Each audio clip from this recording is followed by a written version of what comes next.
बाईकला चुकवण्याच्या नादात कंटेनर थेट टपरीत घुसलाय। अपघाताचा हा थरार सीसीटीव्हीत कैद झालाय।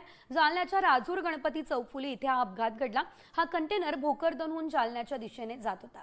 त्यावेळेस बाईकला चुकवण्याच्या नादात अपघात घडलाय। यावेळेस बाईक स्वार फेकला गेलाय। सुदैवाने या अपघातात कुठली जीवितहानी झालेली नाही, मात्र बाईक स्वार जखमी झाला। टपरीचंही मोठं नुकसान झालं। अधिकची अपडेट आमचे प्रतिनिधी अक्षय शिंदेकडून घेऊयात। अक्षय, हा भीषण असा अपघात म्हणावा लागणार आहे। यामध्ये आपण पाहू शकतो एक बाईक स्वार सुद्धा जखमी झालाय आणि कंटेनर तर थेट टपरीतच घुसलाय। काय घडलंय? नक्कीच जालन्यातला राजूर शहरातील छत्रपती शिवाजी महाराज चौकामध्ये हा भीषण अपघात झालेला आहे। आज सकाळीच्या सुमारास हा भीषण अपघात झालाय। कंटेनर थेट दुचाकीला धडक देऊन कंटेनर थेट